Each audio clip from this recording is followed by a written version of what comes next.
Dear Aunt Flo is a podcast about bad periods, and I'm your host, Elisa Michelle. Every month, we'll dive deep into my own vagina monologues as I discuss my journey with endometriosis and share stories that we wish someone would have warned us about sooner. I am your new period BFF, so let's get comfortable speaking about our cycles. Hello, and welcome back to another episode of Dear Aunt Flo. Wow, this is our last one for 2024. I cannot believe how fast this year went by. It flew. I started this podcast in January. It is now December. This is episode 14. I wanted 15 episodes to even out the year, odd out the year, however you want to say it. But life be life in. So here we are, episode 14.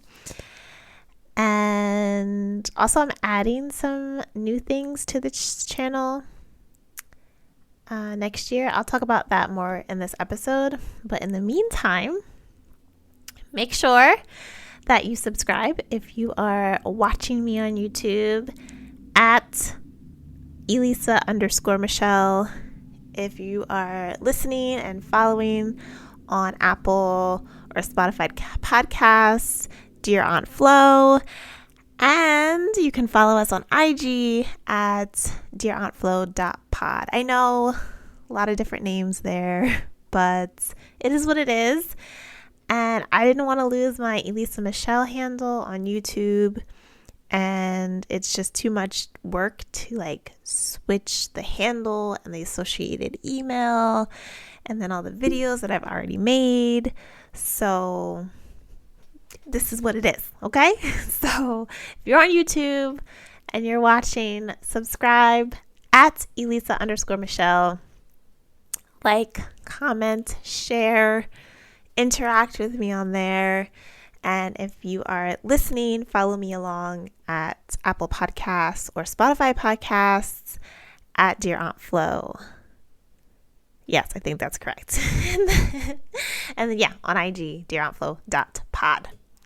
So we moving, we grooving, and my little thing just came apart. Okay. We're moving, we're grooving, and that's what it is. Wow. This is a topic that I have wanted to avoid bringing up on the podcast, mostly because it's personal to not just me, but to my husband as well. It's our life, together as one. But I also recognize the importance of sharing your journey, because you literally never know what someone else is going through or what they're experiencing, and how your story could help or how your story could aid or add to, or whatever the case, and even if it's just a little bit. So I've learned a lot through sharing and starting this podcast from friends that I had no idea were experiencing painful or prolonged periods, or strangers that I have yet to meet who were eager to swap and share war stories. So as I share this final episode of 2024, consider all trigger warnings announced, as this will discuss infertility and what surrounds that. So today's episode is going to be about my journey to pregnancy. Oh, so scary. It's gonna get vulnerable here, and that is what it is. But first, we gotta start with a letter to Aunt Flo. So, Dear Aunt Flo, look, sis, I'm too through with you, but I'm still rooting for you. We had a small procedure that I pray will give us some clear answers as we move forward. But my biggest ask is that you just stop bleeding. 1 week a month will do. I don't need you around every day. Okay, thanks. Sincerely fed up, Elisa Michelle. See, this is why I can't get rid of the handle on YouTube, because it's my name. I don't want to lose my name. Anyway, I've been debating where to begin with this story, and I think I'll start from childhood because doesn't it always start from there? There was one summer that I had to babysit, and I think I was in like middle school or something, but the child that I had to watch was so spoiled, like a spoiled brat, so annoying, and I vowed that I would never have children. Mistake number one. That one experience sealed the deal for me, and it wasn't until I met my now husband that I changed my mind. Like, not even my precious nieces and nephews could do it for me. It wasn't as if my husband and I were in college talking about kids and family and marriage and futures, but it was the way that he loved his nieces that hooked me. He had such care and attention and patience with them. And I thought to myself, if I have that kind of support, like maybe it can't be all that bad. That's wild, right? Then I turned into an over easy and then straight yolk in the past few years. When all the issues started with my period, that probably scared me straight and made me realize that I might have issues getting pregnant, which never occurred to me as I was growing up. I just figured people got married and had kids, and that was the way of the world. I wasn't aware that people may have issues getting pregnant. I mean, hello, 16 and pregnant was on TV. Like, I knew that wasn't going to be my story, and my parents made that abundantly clear, but I had no idea I'd be here at 35, almost 36, wondering why my own body is working against me. So I honestly probably need to work on not feeling like I'm being punished for saying that I never wanted kids to begin with. But I mean, like, what did I know that early in life? And I do know that my God is not in the business of punishment. So yeah, I'm sure I'll work that out in therapy one day. But for now, like, that's where I am. So until then, I'd like to start thinking about what I can do in the meantime, right? So I recently had a GYN appointment. It was my annual appointment, routine as necessary. And it was with a nurse practitioner. So apparently when you do your annuals, like your routine wellness, well care, what do they call them? Yeah, well care appointments or something like that. You don't see your regular doctor because they're too busy for such menial appointments. So you get a nurse practitioner. I was like, okay, whatever. Sure. Because otherwise I'd have to wait until well into 2025 to get an appointment. Or I'd have to pay for the appointment because it would have to be a regular, like a specialty appointment and not an annual wellness care appointment. This nurse practitioner came in guns blazing. Like, what? So I was pleasantly surprised. She did the exam as normal, but we talked through my options and what needed to be followed up on because, honey, she read my charts. She knew my history. Like, what? And one thing we discussed was having an HSG procedure. So an HSG is a hysterosalpingogram. I had to learn how to say this word a million times before I came up on here in these streets to say this word. But yes, an HSG is a hysterosalpingogram, and they essentially shoot like a contrast fluid that is released into your fallopian tubes to see if there are any blockages. So they take X-ray images of your uterus.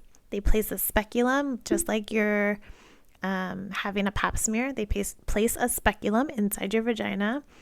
They sanitize your cervix area. They insert a catheter, inflate a balloon, and then release a dye. That dye just shoots right through, or it doesn't. So they perform this procedure between days 8 and 11 of your cycle. And then when I initially went in for the appointment, I was still on my period. And this was like day 9. So they rescheduled me for a few days later, which ended up being like day 13. So they said as long as it's within a 14-day period, I'm good. But since I was still bleeding for that initial appointment, the first assistant just kept saying because I'm bleeding, it may make things worse. it may make my endometriosis worse. And I said, what does that mean? Because worse can mean a lot of things. Will I be in extreme pain? Will there be more excessive bleeding? Because I'm already bleeding. So like, if there's more bleeding, then I'm used to that. If there's more pain, I don't want that because I'm past the pain days. I don't want to go back to pain. So what do you mean by worse? And she couldn't give me an answer. She just said it made me think worse. Insert blank stare here, because me and my husband were like, okay, what does that mean?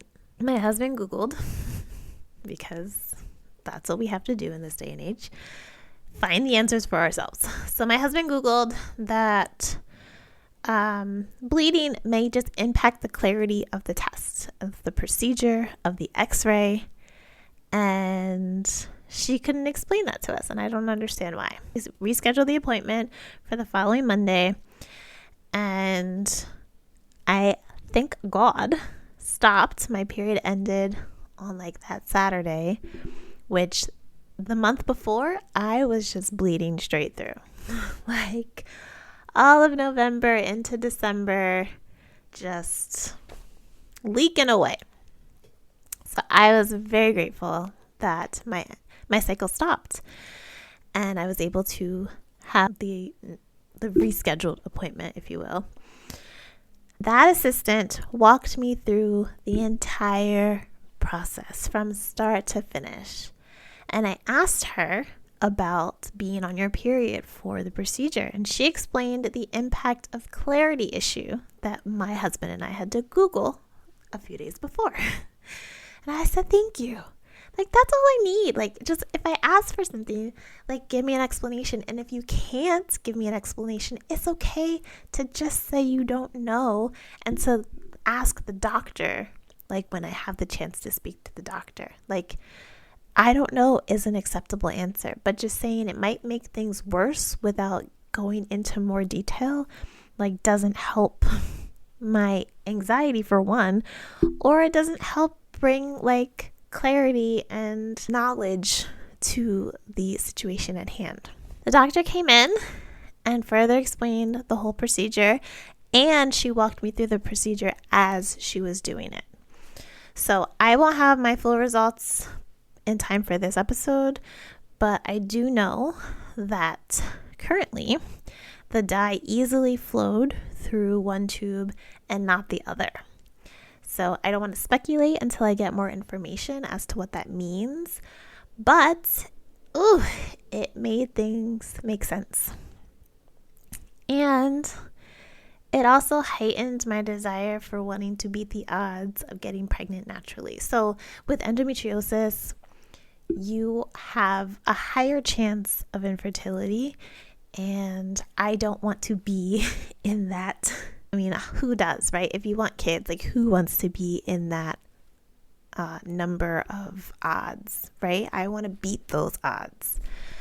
So, and mostly because, like, life is expensive. Like, why the hell is life so expensive? But, like, if I, for any reason, God forbid, had to go the IVF route or whatever other route, egg freezing, like, that costs a lot of money, and some insurances don't cover that. Mine currently does not cover infertility treatments.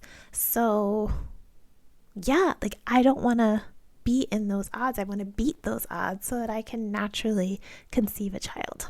With that being said, I mentioned earlier that I was going to be adding some things to this channel, this community next year. And one of those things is that I decided I'm going to start vlogging my journey. So in addition to these monthly podcast episodes, I'm also going to take you along with me to see all of it.